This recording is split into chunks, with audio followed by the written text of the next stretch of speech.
¿Qué tal? Buenos días. Hoy seguimos hablando de violencia y también de las pandillas. Vamos a estar hablando con quienes básicamente caminan esas comunidades. Hoy en República.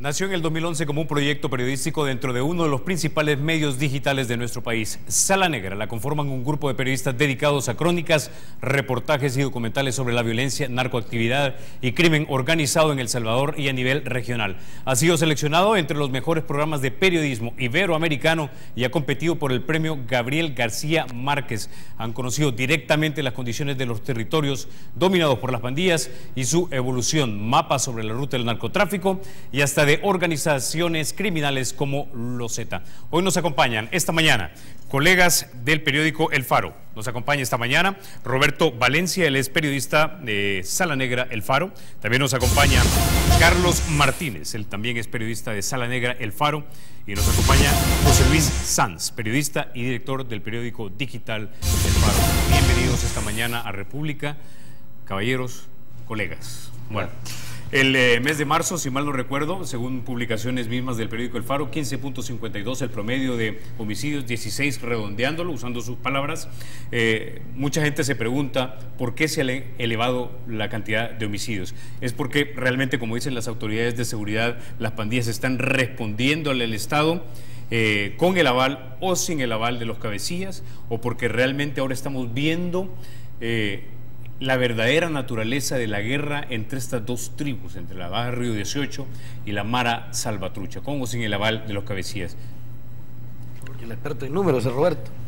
Sí, lo que ha ocurrido este mes es algo que no se conocía en la historia reciente del país. Es cierto que después de los acuerdos de paz hubo un repunte de violencia al que todavía no hemos llegado, afortunadamente.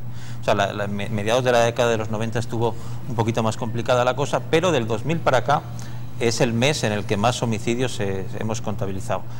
Esto obviamente tiene una relación directa, mis compañeros le detallarán, con las últimas decisiones que se han tomado. Es decir, el Estado ha decidido cerrar por completo el proceso que se había abierto, la tregua, la famosa tregua que inició en marzo del 2012, en enero, con unas declaraciones del presidente, unas declaraciones simbólicas y fuertes, el 5 de enero en concreto, cuando desde el Castillo dio por zanjado y finiquitado no solo ese proceso, sino cualquier otro proceso similar, al menos en el discurso es ese, y se remató, por hablar de alguna manera, el 19 de febrero con el traslado de los líderes, de los principales líderes que habían sido los interlocutores del proceso anterior.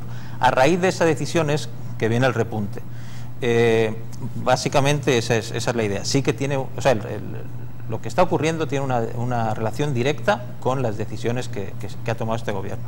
Entonces, Carlos, podemos decir que no es como lo dice el ministro, que directamente es porque estamos actuando con más fuerza que se han elevado los homicidios, sino es que porque efectivamente ya no hay una comunicación entre los cabecillas hacia la gente en la calle para evitar ese derramamiento de sangre.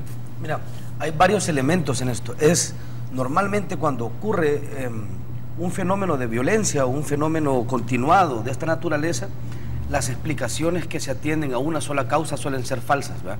Okay. Entonces, vemos varias cosas. Roberto apuntaba una, el proceso que había derrumbado los homicidios desde 2012 hasta finales del año pasado, que todavía tenía algún efecto sobre el número de homicidios en el país, quedó absolutamente cancelado, ¿no? Todos los canales de diálogo, todos los espacios de interacción con los líderes de pandillas fueron absolutamente cerrados y simbólicamente los líderes recluidos en Zacatecoluca para aislarlos. Como resultado, volvimos a las cifras anteriores, ¿no? A las cifras de 2012. El promedio de este año, es decir, de los 3 meses que han pasado, es de 12.4 homicidios, que no difiere mucho al promedio que había anterior a la tregua. A eso hay que sumarle otros elementos. Por ejemplo, yo creo, esto probablemente no me hace muy popular ante los televidentes. Yo sí creo que el Estado y que el cuerpo represivo del Estado, que es la policía y el ejército, ha estado apretando a estas estructuras, y que como un resultado de este accionar, las pandillas han respondido con fuerza vengativa, digamos. Lamentablemente, creo yo, que el accionar de los cuerpos de seguridad, policías y ejército, a veces ha estado orientado, o al menos esa percepción puede dar, a veces ha estado orientado probablemente más al control, digamos, más a la represalia violenta de las acciones de las pandillas, que probablemente al normal devenir de una estructura policial. Para ser concretos, hay muchas dudas, a nosotros nos generan muchas dudas, a mí en particular, sobre si la policía realmente ha estado usando la fuerza proporcional según lo indica la ley, ¿no? Es decir, porque de lo contrario lo que tendríamos es el desencadenamiento de una cadena de venganza, valga la redundancia, que es previsiblemente violenta y larga, ¿no? Es decir, que efectivamente, como nos ha dicho escuetamente el ministro Lara, sí, efectivamente, si hay un repunte de homicidios y también de ataques de policías, es porque se están vengando de la policía. Así es. A mí esa impresión me da. Te cito un ejemplo, que lo conversábamos con Roberto hace algunos días.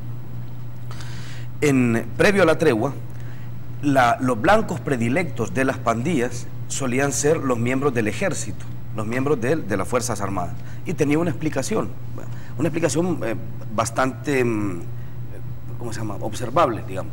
Las Fuerzas Armadas estaban a cargo de la inspección de las visitas a los centros penitenciarios de pandillas.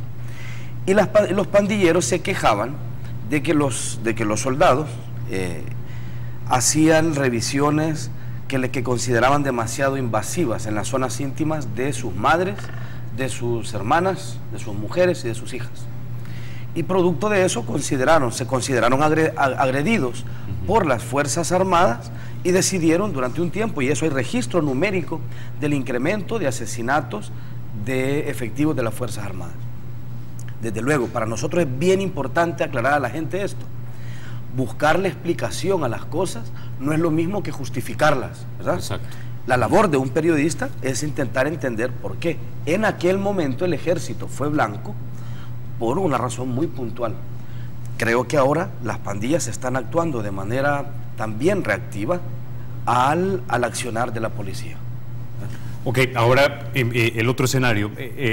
Si ya los cabecillas están recluidos en Zacatecoluca, ¿tienen ellos control sobre los lugartenientes que están en la calle, que están aún en libertad, o no lo tienen? Y si no lo tienen, José Luis, ¿ellos están tomando, digamos, la violencia en sus manos sin el aval de los cabecillas? Para asegurar esto, y de nuevo, atribuirlo de una manera sencilla a toda la estructura de las pandillas, que es muy heterogénea, creo que también sería una simplificación. Por un lado, el nivel de comunicación que los líderes, los principales líderes, los que están ahora mismo en Zacatecoluca de nuevo, tienen con sus bases en la calle, evidentemente, o con sus segundos o sus mandos medios en las cárceles, evidentemente es menor del que tenían durante estos últimos 2 años, después del traslado que dio origen o que dio inicio a la tregua. Eso generalmente, históricamente, lo que ha generado es que las decisiones sean menos coherentes y que sean más heterogéneas. Es decir, eso refuerza el nivel de discrecionalidad de los mandos medios y reduce el nivel de acuerdo, porque, digamos, las decisiones se toman menos cerca de la cúpula. Eso históricamente ha sido así. Ahora, pretender que todas las clicas están actuando de la misma manera y por las mismas razones, creo que lo ha sido siempre, tiende a ser buscar una respuesta que no existe. Normalmente el nivel de dependencia que las clicas en la calle tienen de sus superiores, o el nivel de margen que unas jefaturas u otras dan a la gente en la calle es diferente. No todas las jerarquías funcionan de la misma manera. Dicho esto, lo que creo que está claro es, y sería, creo que, iluso ignorarlo, es que los líderes que volvieron a Zacatecoluca sabían que podían volver a Zacatecoluca, o esperaban de hecho que eso sucediera. Lo que quiero decir es que las 2 pandillas o las 3 pandillas, porque recordemos que Barrio 18 en la práctica son 2 pandillas diferentes en El Salvador, revolucionarios y sureños. Las 3 grandes pandillas, Mara Salvatrucha, revolucionarios y sureños, tenían ya planes y decisiones y discusiones en curso respecto a este escenario. Yo, lógicamente, creo que el dar muestras de fuerza y enviar al Estado organizado el mensaje de si este es el juego que quieren, en lugar de un diálogo, así es como se juega, creo que eso está presente en las calles, eso es evidente. Algo que se ha demostrado en los últimos años de una manera más clara que nunca es que las pandillas son capaces de administrar la violencia y son conscientes de que administran la violencia. Roberto, es decir, lo demostraron cuando cortaron de raíz o redujeron de raíz las cifras de homicidios en marzo de 2012, lo demostraron en junio de 2013, lo demostraron el pasado enero, cuando ordenaron unilateralmente una reducción de homicidios. Durante varias semanas los homicidios bajaron. Roberto, dime. Un matiz numérico a lo que bien apuntaba José Luis. O sea, el traslado que hubo de jefes fueron 14. Tengamos en cuenta que los que habían salido solo de la primera estampida fueron 30 y luego un goteo. O sea, nosotros hemos llegado a especular con que al final terminaron saliendo 50, 60, incluso más líderes de Zacatecoluca. Regresaron 14. Nosotros conocemos varios que todavía no han sido movidos y tienen mucho poder dentro de la estructura. Por ejemplo, Tiberio, hasta donde sabemos, sigue en Ciudad Barrios, y como él otros muchos. Es decir, no es el movimiento tuvo mucho peso, es muy fuerte, tiene una carga simbólica incuestionable, porque eran varios de los pesos pesados, pero no fueron todos. O sea, la ranfla con la que nosotros estuvimos, cuando estuvimos en Ciudad Barrios, en esa sala, ¿cuánta gente llegó a ver? 30.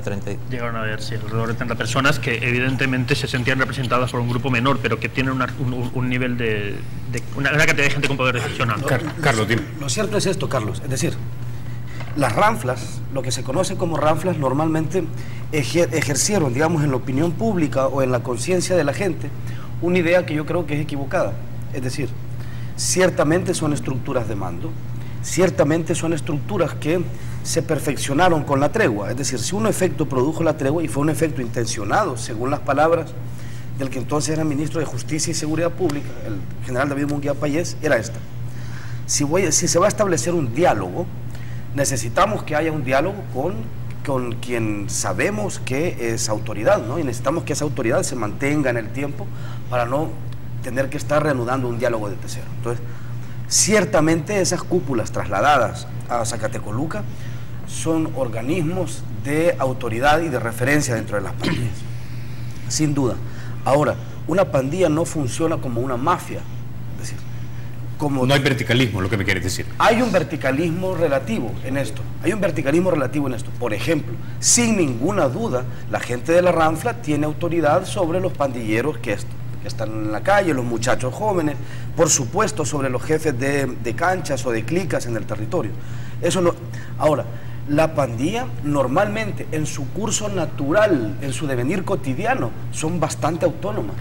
Es decir, el palabrero de determinada zona normalmente gestiona esa zona en la mayor parte de decisiones cotidianas sin necesidad de estarle llamando todos los días a la ranfla o a su responsable en el penal. De manera que ese traslado ciertamente silencia o aísla, digamos, a una entidad que da unidad nacional a la estructura. Pero no quiere decir que con ello hayan acabado con los líderes o con la sensación de que esa estructura es una estructura agrupada nacionalmente con posibilidades de vincularse a nivel nacional. Es simplemente esto, es decir, trasladar a las ranflas no quiere decir haber decapitado absolutamente a la pandilla. Es decir, a ver, tal vez para que la gente entienda, el mando de la pandilla no es como un ejército donde hay un general y ordena al coronel, al teniente coronel, sino más bien es como, digamos, el CEO de la corporación McDonald's, pero hay diferentes franquicias y hay cierta autonomía, digámoslo así, por poner, para que nos entiendan. Sí, o sea, las pandillas, las clicas, tienen mucha autonomía, no cierta autonomía. De hecho, hay mucha competencia entre las mismas clicas de la misma pandilla, no de pandillas rivales, porque ellos tienen muy claro qué calles tienen que extorsionar una. Ellos se organizan muy bien, y es sí una especie de panal de abejas. El país está repartido en una especie de panal donde se funciona de manera autónoma. Existen ciertas agrupaciones que en la Mara Salvatrucha se llaman programas. El programa de la libertad, por ejemplo, es uno de los que estos días ha sonado, que son clicas que sí que responden más o menos a un liderazgo, pero a ese tamaño, de un tamaño departamental. Y luego existe en el mando que se tiene dentro de las... Porque hay como dos estructuras de mando, la que está en la libre, en la calle, y la que está en los centros penales. En los centros penales, que no es solo uno. Jerárquicamente entendemos que los tres que aunque hay autonomía, el que tiene más peso en caso de que haya colisión es el que está dentro de los penales. Pero bueno, para redondear la idea que veníamos apuntando, a pesar de todo lo que de lo que hemos dicho, yo creo que los tres estaremos de acuerdo en que esto no se está haciendo, lo que está ocurriendo, el repunte de violencia y los ataques en contra de las opinión o de las directrices de los líderes, digamos, históricos, entre comillas, porque muchos de ellos son, o sea, el diablo lleva siendo el líder el diablo de la Hollywood, lleva siendo líder o teniendo su voz, mucho peso en la Mara Salvatrucha desde hace 12, 14 años. Entonces, no creo que esté exagerado en esta ocasión el uso de la palabra liderazgo histórico. No creo que se esté haciendo, lo que está ocurriendo es en contra de, aunque sean decisiones que se están tomando fuera, yo me atrevería a suponer que no se está actuando en contra de órdenes o directrices giradas previamente por la ranfla tradicional. Okay. Vamos a la pausa, pero cuando regresemos vamos a hablar precisamente contigo, José Luis, un poco acerca de si esta tregua fue sincera y hasta qué tanto estaba metido el gobierno anterior y este gobierno, si es que alguna vez lo estuvo. Ya volvemos.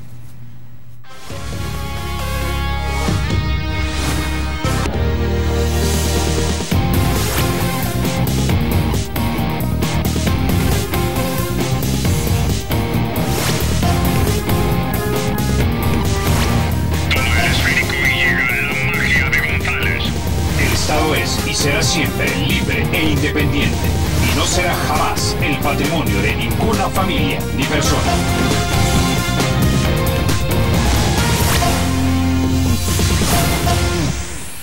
Ahora, José Luis, hablábamos en el segmento anterior acerca de la influencia de los líderes y si no es una estructura monolítica en todos los casos, me imagino que en algunos casos particulares algún líder tiene más influencia que otro y si se asemeja de repente a una estructura militar, en otros casos tal vez una estructura de franquicias. ¿Podríamos decir que en algunos casos los que están en la calle, de hecho, dieron gracias que aislaron a estos a Zacatecoluca para poder tomar el control en la calle y desatar, digamos, esta violencia que les asegure al final el control? De nuevo, tratar de dar una respuesta homogénea en una estructura tan amplia y tan diversa, porque como es la de las pandillas, sería simplificar. Yo estoy convencido de que hay casos en algunas clicas en las que el hecho de que la tregua haya terminado rompiéndose, ¿no? Y que los lineamientos que recibían desde la cúpula de tener que restringir ciertas actuaciones de violencia, pues les hace sentir libres y les devuelve un nivel de autonomía que durante 2 años, pues por la búsqueda que las pandillas estaban haciendo de una interlocución con el Estado, pues lógicamente limitaba a algunos líderes en la calle. Pero creo que tratar de atribuir una sola actitud y una sola lógica a toda la pandilla es no comprender cómo nace la pandilla. Es decir, las pandillas no nacen desde una cúpula, sino que nacen desde los territorios y se van agrupando y se van reconociendo, ¿no? Es decir, había pandillas en casi todo el país antes de que hubiera liderazgos nacionales. Entonces, hay que entender que la autonomía es la naturaleza, o el alto grado de autonomía es la naturaleza de las pandillas. Dicho esto, de nuevo, yo creo que buena parte de las pandillas en la calle, o de las clicas en la calle, sí estaban agotadas de este proceso, porque en realidad buena parte de las promesas que el diálogo con el Estado generaron no se vieron satisfechas de ninguna de las maneras, ¿no?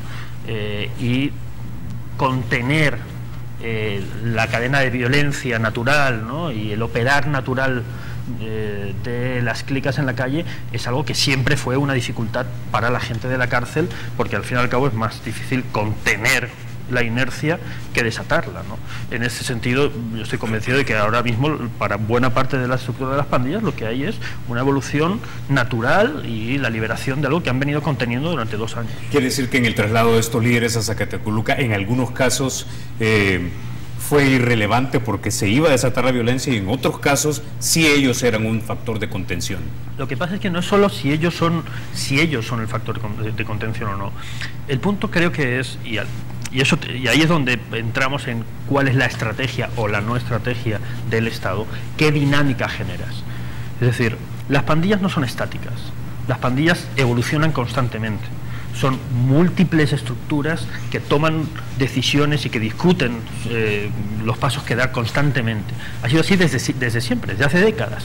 Es decir, pensar que las pandillas no van a evolucionar y que porque nosotros actuemos o no actuemos van a permanecer como se supone o como creemos que son, es una equivocación. Entonces, pensar que las pandillas son las mismas que eran en 2012 es absurdo. Cada decisión estatal, cada estrategia siempre ha tenido un impacto tremendo en las mutaciones de las pandillas. Lo tuvo el separar a las pandillas, segregar a las pandillas por cárceles. Eso les dio estructura nacional. Yo creo que la tregua impactó en la manera en la que las pandillas se veían a sí mismas. El gobierno optó por caminar por un lado. Al romper eso, obviamente, lo que haces es que se desencadene otro camino por el lado de las pandillas, ¿no? Es decir, pero no solo condicionado porque los líderes ya no estén en las cárceles de máxima seguridad, sino porque tú rompiste una promesa. Es decir, generaste una dinámica o prometiste generar una dinámica como Estado y no la generaste, con lo cual las pandillas siguen buscando su propio camino como el agua busca por dónde desarrollarse. En ese punto, y pensar que lo van a hacer de manera pacífica, teniendo en cuenta que la violencia o la no violencia ha sido el principal elemento puesto encima de la mesa desde el inicio, me parece que era absurdo, ¿no? O sea, que esto iba a pasar, y en eso puede gustar o no, pero es cierto lo que dice Raúl Mijango, que esto iba a pasar, lo sabíamos todos. O sea, es decir, los líderes y los representantes de las pandillas habían advertido una y otra vez que si el diálogo fracasaba o no desembocaba en políticas estables y en una continuidad, fuera con el agrado o sin el agrado de buena parte de la población, trasladado en políticas sociales o en beneficios carcelarios lícitos o ilícitos. No me meto en eso, pero si no caminaba ese proceso, los líderes y los representantes de las pandillas ya habían advertido que iba a subir la violencia. En realidad, entonces, este mensaje estaba cantado. Por lo que entiendo, entonces habría sido un error de parte del mismo presidente de la República cerrar el capítulo de la tregua. Para mí lo que es un error es dar pasos a medias, es no dar pasos completos. Es decir, no ser coherente en una estrategia y sostenerla durante mucho tiempo. Yo insisto, ni siquiera estoy diciendo, nosotros durante 3 años, hay quien nos ha dicho que estábamos a favor de la tregua, en contra de la tregua. Lo que hemos insistido siempre es que era algo demasiado importante como para tomar postura frente al proceso sin comprenderlo y sin discutirlo bien, sin transparencia para que tomáramos postura acerca de qué estaba pasando exactamente. Es decir, las estrategias, y sobre todo una estrategia como un diálogo, es demasiado importante para la vida y sobre todo para la muerte de salvadoreños, como para tomársela a la ligera y cambiar de opinión cada 6 meses, que es lo que hizo el gobierno durante todo el proceso. ¿Y qué es lo que está pasando exactamente? Lo que se pregunta a muchos salvadoreños. La pregunta es, ¿la tregua fue, como dicen algunos, simplemente una negociación que se dio tomándole la buena fe al gobierno, que no cumplió luego y que los favoreció con cuestiones ilícitas y que al final terminó con el fortalecimiento de las pandillas? ¿O fue, como lo entienden algunos pastores, como lo entiende Mijango, como lo entiende el ministro Munguía Payés, la única manera de pacificar la sociedad porque sí creían en la buena fe de los pandilleros? Veamos, en este ejercicio, a mí estoy completamente de acuerdo con lo que decía José Luis. Las creencias en las buenas fees y esto en realidad es relativamente irrelevante en esto. Lo que fue verdaderamente un chasco y una cosa lamentable es que esto terminó siendo una especie de experimento trunco del que nadie terminó haciéndose cargo abiertamente. La tregua, creo yo, es un experimento extremadamente interesante, es un experimento fascinante que dio unos resultados express que luego, desde luego, no consiguieron consolidarse ni institucionalizarse, ¿no? Muestra es lo que estamos viviendo ahora, es decir, la tregua no consiguió transformar a las pandillas, consiguió en todo caso contener la cadencia de asesinatos de estas estructuras. Pero creo que la responsabilidad de tener un plan de pacificación del país no puede recaer en actores como el Diablo de Hollywood o Viejo-Lin. Es decir, los responsables de que el experimento fracase en ningún caso ante la sociedad civil, creo yo, pueden ser las pandillas, siempre y en todo caso los responsables de los experimentos de esa envergadura, que como dice José Luis, juegan con la sangre de los salvadoreños, deben ser en todo caso los responsables del Estado. Yo no recuerdo, por ejemplo, mucha responsabilidad con respecto de este proceso de la administración de Mauricio Funes, que es una administración que se caracterizó por los vaivenes en sus posturas. Es decir, la gestión de Manuel Melgar no se corresponde en absoluto con la gestión de David Munguía Payés, y la de David Munguía Payés no se parece en absoluto con la de Ricardo Perdomo, pero era el mismo presidente de la República. Como dice José Luis, iniciaron un proceso, iniciaron un experimento al que le tuvieron miedo, según mi criterio, sobre la base de cálculos políticos, estrictamente políticos, electorales, a eso me refiero, es decir, cálculos de suma de votos. Es obvio que la tregua nunca fue un proceso popular y lo dejaron a medias, abandonado. Hay muchas preguntas sobre la tregua que probablemente jamás vayamos a saber responder, ¿verdad? Es decir, la sociedad civil iba a ser capaz de abrazar ese proceso. Era posible institucionalizar los resultados de ese proceso, sistematizarlos, crear un modelo alrededor de esto. Era posible desmontar esas estructuras con el tiempo. Había la posibilidad de transformar la dinámica interna de esas estructuras sobre la base de la acción del Estado. Nunca lo vamos a saber, nunca lo vamos a saber. Lo único que sabemos de la tregua, por hoy, es que produjo unos resultados inmediatos que no fueron sostenibles. Ahora, de lo que ustedes han hablado con los on the record y off the record, ¿sabía el presidente Funes desde un primer momento de esto de la tregua, el vicepresidente? En ese entonces y ahora presidente. El vicepresidente es quien de manera más explícita, una vez que ha llegado al cargo y que ya hacía referencia en el bloque anterior, el 5 de enero fue el que literalmente dijo: nosotros no vamos a volver a negociar con las pandillas. Lo dijo con esa literalidad. Es decir, de alguna manera que el presidente, el Mauricio Funes, sigue manteniendo que no hubo negociación, y otros funcionarios. Pero yo creo que seguir enrocados, nosotros como Faro cometimos el error, creo yo, de estar más tiempo del necesario enrocados en eso, en demostrar que teníamos razón, que nuestro titular que reveló este tema el 14 de marzo, el 8-9 habían sido los movimientos, el 12 las elecciones, los movimientos de salida de Zacatrás, de la primera treintena de líderes. El 14 el Faro lo publicó, lo destapó, y con el titular negoció. Gobierno negoció con las pandillas. Esa se convirtió en una palabra, casi un punto de honor. Y sí, yo creo que hasta quizás de nuestra parte perdimos demasiado tiempo en querer demostrar eso, cuando era algo, dentro de un proceso tan importante para la vida de este país, era algo totalmente secundario. Pero bueno, si usted lo pregunta, yo te lo respondo. El gobierno sí negoció con las pandillas. El presidente Funes sí sabía, sí, y el vicepresidente, ahora presidente, estaba por lo menos informado, aunque quizás no estaba de acuerdo. Pero no hay ni siquiera que especular al respecto. En un artículo que se llama La nueva verdad sobre la tregua, el general David Munguía Payés me revela lo siguiente. Revela esto: este fue un plan, el plan fue consultado, el plan surgió en el despacho ministerial, el plan fue consultado con el presidente de la República, Mauricio Funes, que dio el aval para experimentar, digamos, o para sondear la voluntad de las pandillas o el ánimo de las pandillas en Zacatecoluca. El ministro designó al Raúl Mijango y al padre Colindres como mediadores, y así ocurrieron las cosas. Una cosa de esa envergadura no puede ocurrir si no es con el aval del presidente de la República. Y nadie entra a Zacatecoluca a promover este tipo de diálogos si no es con el aval explícito, sino con la orden del ministro y del presidente de la República. Eso creo yo que a esta altura debería estar fuera de la discusión. Ok, Roberto. Un matiz, un inciso. Los mismos hechos hablan por sí solos. Es decir, el inicio, si vemos las cifras de homicidios del marzo del 2012, hay un día que bajan, se caen. Veníamos de un promedio de 13, 14, 16 y pasamos a 4, 5, 6, 7. Ese salto era la contraparte de las pandillas a la decisión gubernamental, estatal, de sacar a los líderes de Zacatecoluca. Es decir, desde un inicio está planteado que el Estado hizo una cesión dentro de esa negociación. y que fue de hecho el detonante de que las cifras de homicidios bajaran.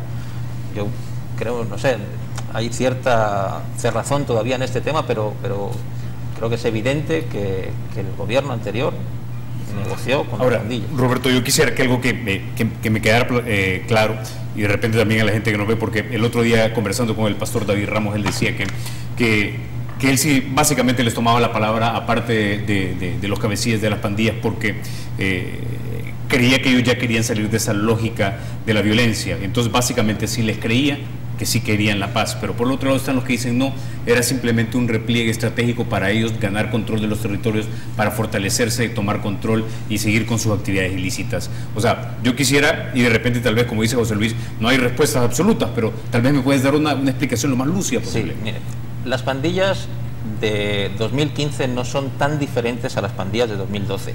Yo entiendo que es una idea que quizá cueste digerir porque hay muchos líderes de opinión, mucha gente interesada en presentar la idea contraria, que hay declaraciones del fiscal general de la República diciendo expresamente que antes de la tregua los pandilleros andaban con trabucos y armas cortas, y eso no era así. En 2012, para 2012 ya teníamos el 62 de cada 3 equipos de fútbol del país no usaban los dorsales 13 y 18 por miedo a las pandillas. Ya había ocurrido el hecho más sanguinario de la historia, que es de la historia reciente relacionada con el fenómeno de las pandillas, que es la quema del microbús, que es de 2010. Ya había ocurrido el paro nacional de 3 días que este país se paralizó. Eso fue la también masacre de Plan de la Laguna, que fue con fusiles. O sea, las pandillas ya eran, la renta ya estaba institucionalizada, los homicidios, las cifras de cobradores y motoristas del transporte público estaban disparadísimas. El año más violento hasta hoy, no sé qué ocurrirá al final de pero el año más violento es 2009. O sea, las pandillas ya eran un poder establecido en este país, guste o no guste, y eso, o sea, el ataque directo que había habido, que antes mencionaron los compañeros, el pulso que ahora vemos con la policía, de alguna manera quizá no una intensidad tan alta, pero ya había ocurrido con los soldados poco antes de la tregua de 2012. Yo sí que creo que esa idea, o sea, contradecir esa idea viene un poquito a ensuciar este debate, porque yo, si bien sí que intuyo que ha habido algunos cambios en la pandilla desde 2012, consecuencia de la tregua, creo que han ganado más territorios, colonias que estaban limpias de pandillas, se han instalado cligas ahí, ha habido algunos cambios, pero en lo básico las pandillas de 2015 se parecen mucho en cuanto a armamento que disponían, en cuanto a estrategias, en cuanto a sistemas de financiamiento, se parecían muchísimo a las pandillas de 2012. Es decir, la tregua no volvió más violentas, más armadas, más poderosas sustancialmente a las pandillas. Es decir, ese escenario ya estaba sobre la mesa, ¿no? Y respecto a lo que decías de la buena intención o la no buena intención, creer o no creer en la verdad detrás de los comunicados y de las manifestaciones de los líderes de las pandillas, de nuevo, con la salvedad de que no se puede atribuir una visión homogénea a decenas de miles de personas, menos en el caso de las pandillas. Lo cierto es que incluso esa discusión de verdad es menos importante que asumir que estratégicamente el Estado y la sociedad necesitan abrir cauce para que los pandilleros que quieran dejar las pandillas puedan hacerlo. Es decir, podríamos discutir desde la especulación qué porcentaje de los pandilleros en El Salvador quieren o no quieren dejar la violencia y en qué condiciones, o a cambio de qué, o qué podría hacer que eso se materializara. Lo cierto es, uno, en esos momentos no hay ninguna política estatal para que eso suceda. Es decir, somos una sociedad hipócrita en eso. Nos obsesionamos con que deje de haber pandillas, pero no hay ni una sola política destinada a que no haya pandillas. Ninguna. Porque no hay ninguna, de hecho no hay ninguna para que haya menos pandilleros. No hay ninguna política real, sólida, calculada y sostenida para que haya las condiciones y los factores que hacen que los chavales, en algunos casos niños, se incorporen a las pandillas, quieran incorporarse a las pandillas, muchos de ellos, dejen de hacerlo. No hay políticas sostenidas, no las hay.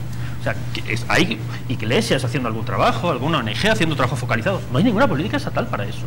Y no hay ninguna política estatal para que quienes están en las pandillas hayan cometido o no crímenes de sangre y hayan cumplido o no pena por ello, pero pongamos que estamos hablando de los que no han cometido crímenes de sangre, si los hay, o de quienes ya han pagado por ellos en la cárcel, que en teoría tienen derecho a algún plan de reinserción. No existe política estatal. Okay. Entonces, en realidad, estamos en una falacia. Eso, como Estado, deberíamos hacerlo al margen de que confiemos o no en la voluntad de los pandilleros. ¿Me entiendes? Okay. Simplemente es un principio básico de política que ni siquiera con la tregua el Estado fue capaz de desarrollar. Listo. Vamos a la pausa, regresamos en minutos.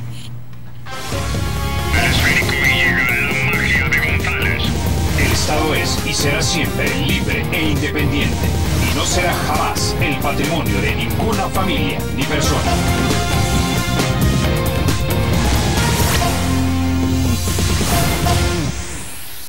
Bueno, continuamos hablando entonces de este tema. Carlos, la pregunta es, ¿por qué si de repente estamos hablando de que vamos a tener a la Fuerza Armada, que vamos a traer reservistas, que si vamos a crear estados de sitio focalizados, que si le damos más capacidad a la policía de armamento, logístico, etcétera?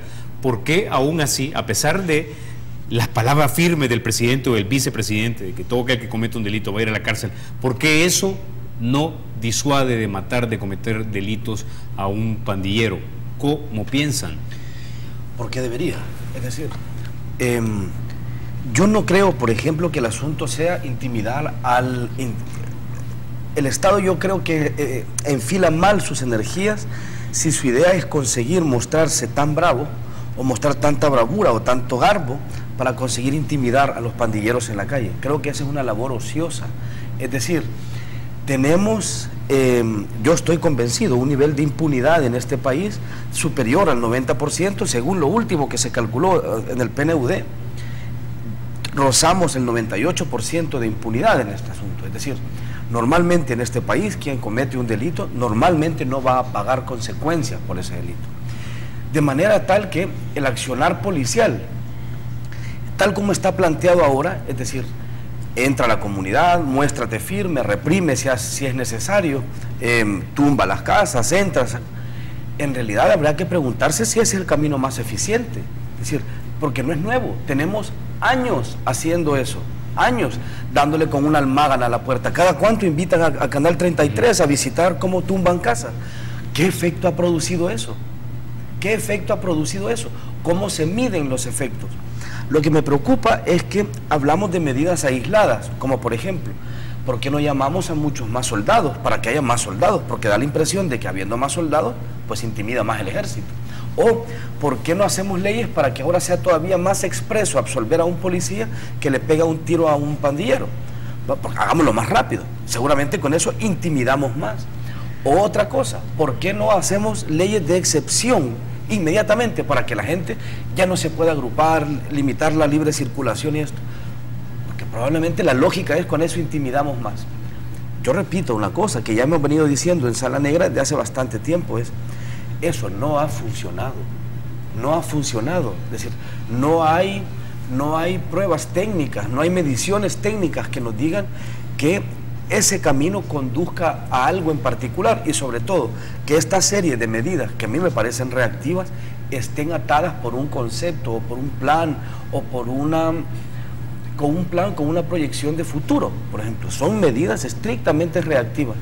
Yo creo que no ganamos nada como ciudadanía, que por el contrario perdemos como ciudadanía, si nuestro gobierno convierte el problema de seguridad pública en un concurso de bravuras. No ganamos nada con que nuestro gobierno, con que nuestros gobernantes, nuestra policía, nuestro ministro pruebe cuán macho y cuán valiente y cuán bravo puede ser el Estado. Es decir, ante el ataque a los policías, como sugería un policía en redes sociales, matemos 10, ¿no? Y si nos tocan a otros, matemos a otros 10. Como ciudadanía no sacamos nada ventajoso con eso. Ahora, Roberto, si las pandillas son el poder local y si no convence mostrarse molesto, bravo, más valiente, hay que trabajar con ellos como supuestamente han hecho algunos alcaldes y donde las cosas funcionan mejor. yo no sé cómo hay que trabajar con ellos. Lo que yo creo que no hay que hacer es romper esos puentes. Retomando un poquito la idea, que me parece un matiz importante. Las pandillas han logrado crear un sistema de funcionamiento interno en el que una medida disuasoria, como es la cárcel, las penas altas, ellos han integrado eso para que para un pandillero no lo sea tanto. O sea, para un pandillero ir a un penal, incluso tener una condena de 30, 40 años, no es tan grave como lo pueda ser para un ladrón de carros en Madrid. De hecho, la cárcel es un espacio natural de desarrollo de la vida pandilleril. Lo ha sido siempre, no aquí solo, en Estados Unidos y en otros países. Entonces, y eso deberíamos saberlo. Todas las medidas que vayan en esa dirección van a chocar contra ese muro, contra esa realidad. Y aparte, tenemos un problema, que normalmente no nos gusta hablar como sociedad, de un elefante que está ahí. Las cárceles salvadoreñas son las más hacinadas del continente americano, más que Haití, Honduras, Venezuela, Brasil, son las más hacinadas, donde tenemos cárceles para albergar a 8.200 personas y hay unos 28.000, casi 29.000, más la gente que está en las Bartolinas, que son otros 4 o 5.000 personas.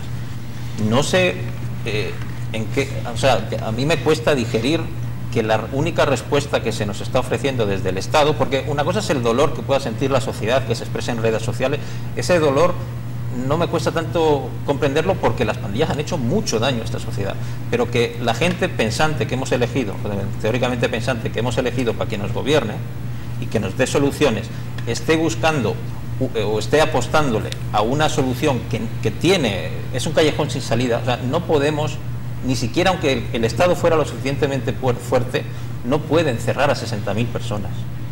No puede encerrar a 60.000 personas, que es la cifra que se calculó que había de pandilleros activos a inicios de la tregua en 2012, y en teoría por ahí se oyen voces de que esta cifra ha aumentado, incluye colchón social, esposas, amigos, simpatizantes, etcétera, etcétera. Estamos hablando de 500.000 de personas. Antes de darle la palabra a José Luis, ¿tenemos grupos de exterminio dentro de la policía? Yo creo que sí, pero no, eso no es un fenómeno nuevo. O sea, yo ahora estoy terminando un libro que está ambientado en la década de los 90 y era, o sea, ya estaba muy activo. Y antes de la tregua también tengo yo conocimiento personal de casos de policías y soldados que tienen unos ingresos adicionales, o muchos simplemente por el despecho de que han matado a un compañero o que ha sucedido cualquier cuestión, se dedican a hacer ejecuciones extrajudiciales, por llamarlo de alguna manera. José Luis, te doy la última palabra.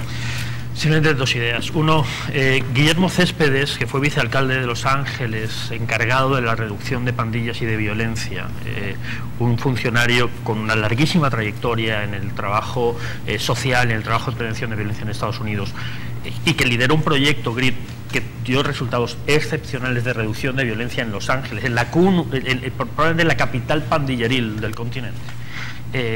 Alguien con quien funcionarios de aquí han hablado, alguien con quien empresarios de acá han hablado, o sea, lo que estoy diciendo se sabe en los espacios de toma de decisiones. Nos dijo una vez que su trabajo consistía en romper la cadena de venganza entre las pandillas y prevenir que a un homicidio no le siguiera otro, porque lo que ha venido sucediendo durante décadas es que esa cadena de venganza se ha atomizado y se ha multiplicado, ¿no? Entonces, si entendemos eso, la violencia que están ejerciendo grupos de policías, o que puede ejercer el Estado, o que ejerza un ciudadano individual contra pandilleros, en realidad va radicalmente en contra de esa lógica. Es decir, matar a un pandillero en realidad es abrir una nueva cadena de venganza. Lo que hacemos es involucrar la fuerza del Estado de manera organizada o desorganizada, simplemente tolerar la violencia mortal contra las pandillas, y pensamos que así solucionamos algo. En realidad estamos haciendo lo más emocional, pero también lo más estúpido. Y dicho esto, lógicamente la pregunta que queda es, entonces, ¿qué hay que hacer? En realidad hay demasiadas cosas que sabemos que hay que hacer, y son muchas, y que se saben desde hace años y no se quieren hacer. Hay que invertir en cárceles para para que las cárceles dejen de ser un espacio multiplicador de violencia y tengan impacto en familias que quedan en la calle y que repiten patrones.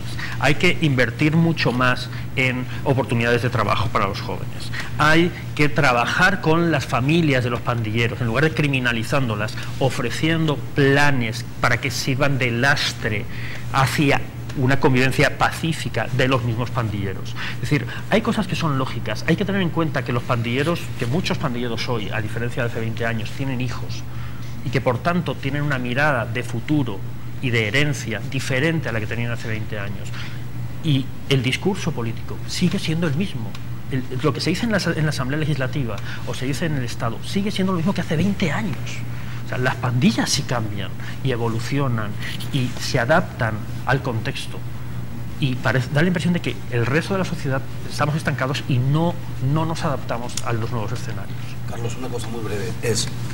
Hace un tiempo, hace 2 años, probablemente 3 años, entendíamos la clave del fenómeno de violencia que vive el país como un conflicto generado sobre la base por la guerra entre la MS-13 y las facciones del barrio 18. Esa era la clave para comprender el conflicto. Yo creo que el Estado debe intervenir en ese conflicto, debe meter sus manos adentro de ese conflicto, desactivar ese conflicto. En ningún caso, una de las peores decisiones que podría tomar un gobierno es cambiar la dirección de ese conflicto y convertir esa guerra entre organizaciones criminales en una guerra entre organizaciones criminales y el Estado. Esa guerra, ese conflicto, ese potencial conflicto, nos conduciría, creo yo, a una escalada de violencia que va a demandar más recursos, más reclutamiento, más armas y mayor entrenamiento. Es decir, no podés matar a 60.000 personas en un año. O sea, no conseguís eliminar a las pandillas a través de estrategias bélicas. Yo creo que solo le estás echando leña al fuego, por la lógica que decía José Luis. Bueno, listo. Vamos a la pausa y ya volvemos.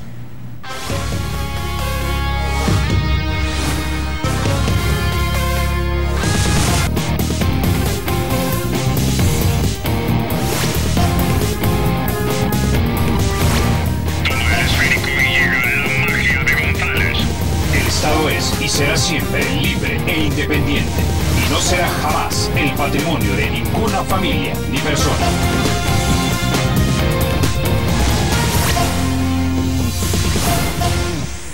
Caballeros, colegas, ha sido un placer tenerlos esta mañana aquí en República. Definitivamente creo que hemos arrojado un poco de luz distinta a lo que usualmente nos dicen aquí en este programa. A ustedes, amigos, si quieren saber un poco más de lo que se escribe en El Faro, el sitio web es elfaro.net y ahí tienen, por supuesto, su tab donde está Sala Negra y ustedes pueden leer tanto lo que escribe el señor Valencia como lo que escribe el señor Martínez, lo que escribe José Luis. Muchísimas gracias a ustedes una vez más y a ustedes, amigos, los espero mañana a las 6:30 de la mañana y recuerden, la República es de todos, hay que cuidarla.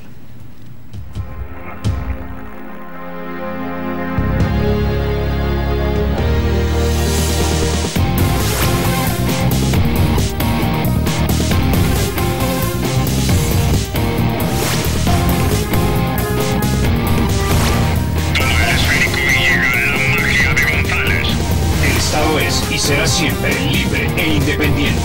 No será jamás el patrimonio de ninguna familia ni persona.